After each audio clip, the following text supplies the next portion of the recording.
आज हम फ्रांसीसी क्रांति की चर्चा करेंगे। दरअसल फ्रांसीसी क्रांति जो 1789 में हुई, दुनिया के इतिहास पे एक अमिट छाप छोड़ी और आज भी दुनिया फ्रांसीसी क्रांति के हूबहू काफी सीमा तक ऋणी है और भारत भी इसका ऋणी रहेगा। फ्रांसीसी क्रांति से बंधुता, स्वतंत्रता और भाईचारे की भावना जो उपजी थी, उसने दुनिया के इतिहास को, दुनिया की विचारधारा को बहुत कुछ दिया और आज तक प्रभावित कर रही है।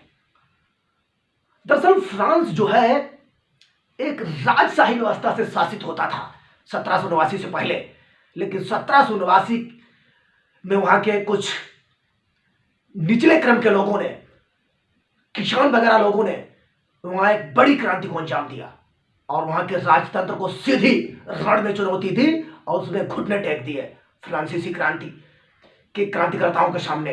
क्योंकि फ्रांसीसी क्रांति जो थी वो दुनिया के इतिहास में एक ऐसी क्रांति थी जिसने डेमोक्रेसी, लोकतंत्र, लोगों के अधिकारों की, लोगों के रक्षा, लोगों के कर्तव्यों की एक हिमायत की।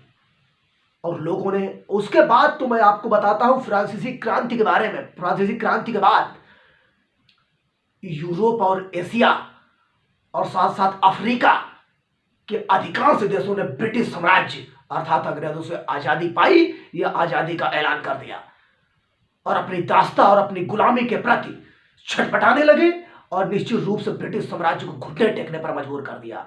अब चूंकि ये लास्ट इंपैक्ट है, हम पहले इंपैक्ट पे बात करते हैं कि फ्रांसीसी क्रांति जो है वो क्यों हुई।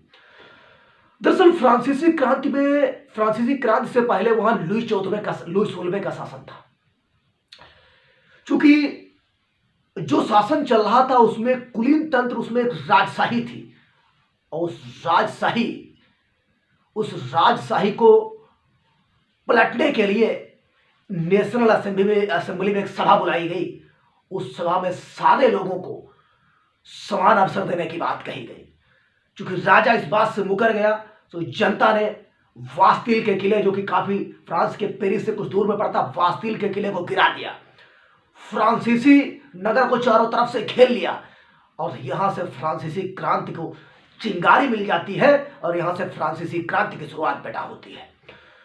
फ्रांसीसी क्रांति ने दुनिया के इतिहास पर एक अमिट छाप छोड़ी और आज भी फ्रांसीसी क्रांति की घटनाएं पढ़ने वाले छात्रों और पढ़ाने वाले अध्यापकों के दिमाग में अविस्मरणीय रूप से विद्यमान है।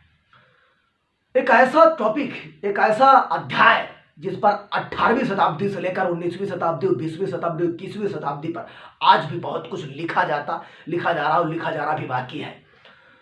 फ्रांसीसी क्रांति से लोगों को बंधुता, समानता, भाईचारे की भावना जैसे तत्व उपजे। इन्होंने लोकतंत्र के मुद्दों को, लोकतंत्र के तत्वों को अंजाम दिया और तब से ही दुनिया के अधिकांश देशों में लोकतंत्र जैसी चीजें आने लगी और वहां के प्रतिनिधि जो है वो जनता के द्वारा चुने जाने लगे। प्रतिनिधि जो है जन्मजात वंशागत के आधार पर होकर जनता के आधार पर चुना जाने लगा। प्रधानमंत्री जनता के आधार पर चुना जाने लगा, राष्ट्रपति जनता के आधार पर चुना जाने लगा। ये सारी चीजें दुनिया के देशों में अस्तित्व में आई। अब चूंकि एक चीज आपको देखनी है कि फ्रांसीसी क्रांति में फ्रांसीसी क्रांति करने वालों में जो निचला तबका था वो ऊपर वाले तबके से बड़ा परेशान आ चुका था।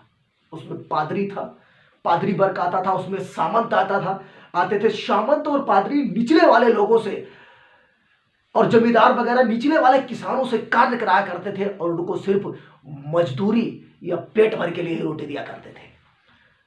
ये काफी टाइम तक दास्ता चलती रही फ्रांस में और आपको 1789 से लेकर 1799 होते हुए 1815 तक फ्रांसीसी क्रांति का अध्याय कंप्लीट हुआ, जिसने दुनिया की आजादी का मार्ग प्रशस्त कर दिया।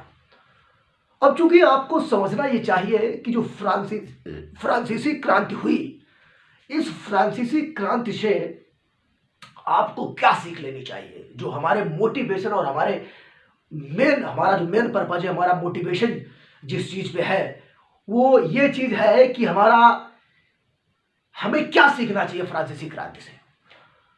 फ्रांसीसी क्रांति जो है हमें कई सीख देती है। फ्रांसीसी क्रांति में जो निचले क्रम के लोगों ने आंदोलन किया वो इस बात की सीख देता है कि हम चाहे किसी गांव में रह रहे हो और हम चाहे किसी शहर में रह रहे हो, हम चाहे जहां रह रहे हो, हमें अपने अधिकारों और अपने कर्तव्यों की जानकारी बहुत अच्छे से और बहुत बारीकी से पता होनी चाहिए।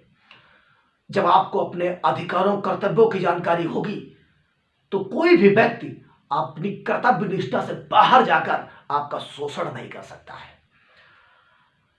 आप कर्मचारी हो सकते हैं, आप एक विद्यार्थी हो सकते हैं, आप एक सामान्य व्यक्ति हो सकते हैं, आप कोई भी हो, लेकिन आपको अपने अधिकारों के बारे में और अपने कर्तव्यों के बारे में जानकारी जरूर होनी। हालांकि बहुत छोटी चीजें हैं, लेकिन उन लोगों के लिए भी मेरा सुझाव है कि जिन लोगों को अपने अधिकारों और कर्तव्यों के बारे में जानकारी नहीं है, अधिकारों कर्तव्यों के बारे में जानकारी नहीं है, अधिकारों और कर्तव्यों के बारे में जानकारी इकट्ठा कीजिए किसी अपने जानकार व्यक्ति से, या गूगल नेट इंटरनेट की सहायता से किसी भी तरह से अपने अधिकारों की जानकारी आप समझिए। और जब आपको अपने अधिकारों कर्तव्यों की जानकारी हो जाएगी तो आप न तो अपना शोषण होते देख सकते हो और न ही शोषण किसी का कर सकते हो। ये दोनों चीजें। अगली चीज यह है कि हमें ऐसी सत्ता को रण में चुनौती दे देनी चाहिए जो सत्ता तुम्हारे भलाई के लिए कार्य कर रही हो, जो सत्ता जनता के कल्याण के लिए कार्य कर रही हो, और जो सत्ता तुम्हारे अधिकारों की रक्षा कर रही हो और तुम्हारे अधिकारों के एवज में सुविधाएं तुमको मिल रही हो, तुमको उसको चुनौती दे देनी चाहिए और उस चुनौती का भरपूर सामना करना चाहिए। आप किसी भी पैसे से जुड़े हो, आप कोई भी कार्य कर रहे हो, मैं आपको सुझाव देना चाहूंगा, आप ऐसी चीज को चैलेंज कर सकते हो रण के मैदान में। एक चीज आपको मैं बताता हूं कि दुनिया के सारे देश जो है, दुनिया के सारे देशों में जब लोकतंत्र, समानता, स्वतंत्रता और बंधुता जैसी चीजें जो फ्रांसीसी क्रांति से उपजी थी ये गई, तो उन्होंने सीधे ब्रिटिश साम्राज्य को चुनौती दी और चैलेंज किया, और ब्रिटिश साम्राज्य को चुनौती दी और उसको अपने देश से उखाड़ फेंका, क्योंकि एकता में शक्ति, बहुत ज्यादा शक्ति होती है।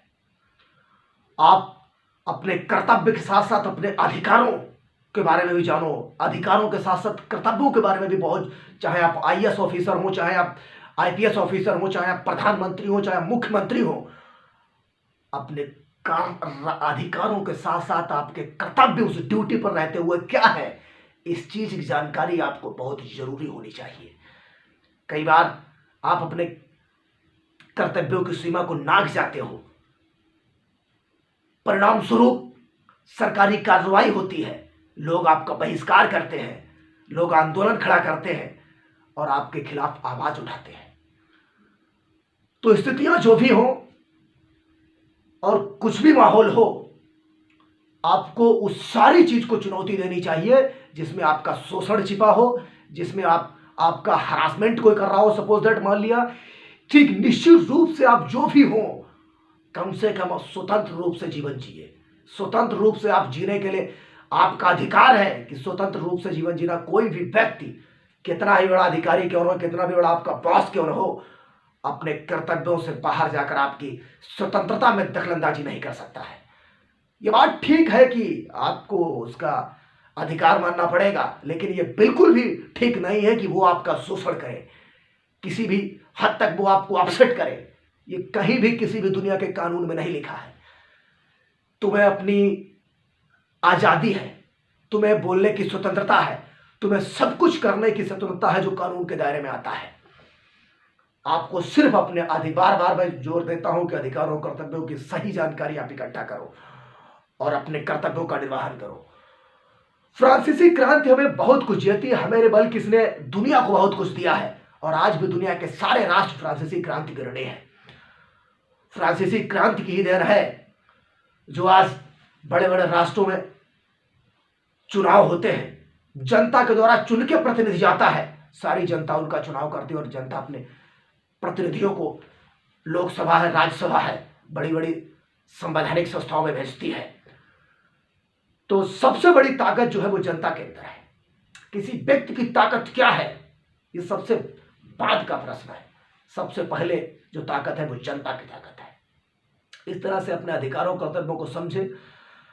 मुझे आशा ही नहीं पूर्ण विश्वास भी है कि फ्रांसीसी क्रांति के बहुत से तत्व आपके जीवन में जरूर काम आएंगे।